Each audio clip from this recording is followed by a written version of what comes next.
look how far you've come. Just taking that moment to really pause and just look how far you've already come. It got me thinking in my meditation today when that statement popped up, look how far you've come, that we spend so much of our lives striving to the next thing, always with momentum, feeling that we need to be moving forward, and we don't often take a moment to pause and look back and to be quiet and see the profound growth that's already happened. And when I started feeling into that, it was a real beautiful energy that was created within me when I thought about that. I know myself that I'm somebody who always feels that forward momentum, to be better, to be more healed, to be more awakened, to be more spiritual, to be more evolved, and kind of always kind of moving on to the next thing that is one of those areas that's going to be better. And there's nothing wrong with that, but I just want to invite you, as I'm inviting myself, into some reflection, into the celebration of, wow, look how far you've come. And who was I a year ago or 5 years ago? And who am I now? I know for myself, when I look back into a past scenario, it's almost like that version of me isn't recognisable anymore. The reactivity is very different. The way that I interact with people is very different. The way that I make situations mean is very different. And so much better, so much calmer. Those old situations that would have sent me into fear, collapse, anger, or overwhelm just really don't happen in the same way that they did. There's a much more grounded presence that's here.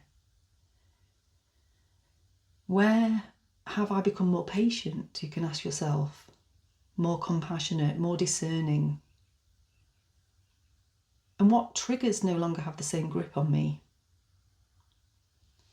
And a big one for me that I've mentioned before is the negative self-talk.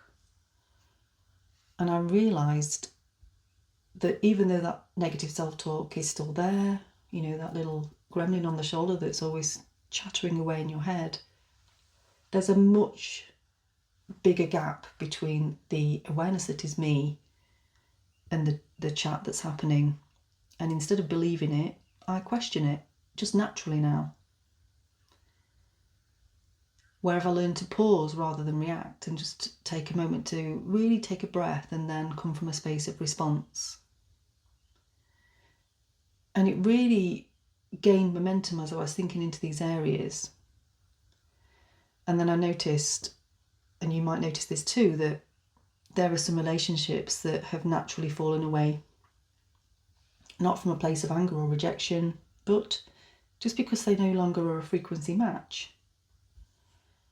You might notice that you no longer abandon yourself to keep the peace with people and saying yes when actually there is a clear no happening in the body. And the saying of no is a real act of self-love.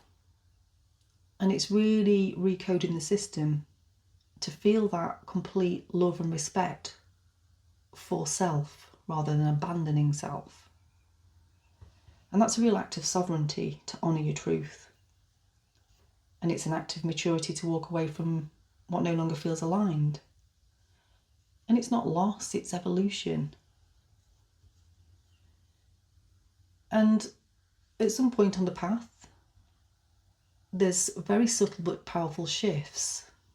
And it's quite useful to take stock of those shifts. And we move from, why is it happening to me, as I mentioned yesterday in my betrayal video, to what is this teaching me? Who am I becoming through this? How can I meet this with love and self-respect? And this is a movement, again, from victimhood into mastery, from unconsciousness into conscious choice. And being a sovereign being doesn't mean that you never will have struggles or face challenges. It doesn't mean that life will become perfect. But what it does mean is that you no longer give your power away to people, places, or things. You don't outsource your inherent self-worth, and you no longer live from an old identity built on fear, built on survival, or built on the need for approval from others. And you now start to live from I am, and I'm worthy just because I exist. And I choose what feels aligned and excitement within my system. I choose those things, and I choose in the moment. I trust myself, and I honour my inner knowing. You become more and more and more your authentic self as the layers of conditioning and masking fall away. And with that becomes becoming more vulnerable, but not in a weak sense, but in a very strong sense.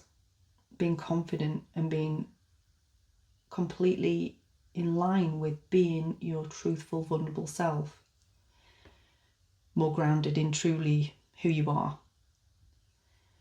So, instead of today asking what's next, what needs fixing, try asking what have I already healed? What have I outgrown? What patterns no longer run me? What courage have I shown? And just that sense of feeling, I am so proud of myself. And just feeling the energy of that. I'm so proud of you. All these small shifts really matter because they mean that we have a calmer nervous system. And the nervous system is the key in this embodiment process. That inner voice is much softer. The boundaries are clearer, and it's a much kinder relationship with yourself.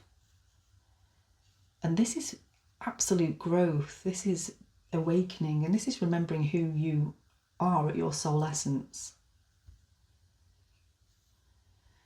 So just pause today and really honour yourself. Just take a moment to feel really proud of yourself and the journey that you've travelled. Because you're not who you once were. And you are becoming something deeply true. And this is the path of sovereignty. And you are walking it beautifully. And we're all walking it together as one. I'd love to hear your comments, your journeys, anything you'd like to share. Thank you for listening.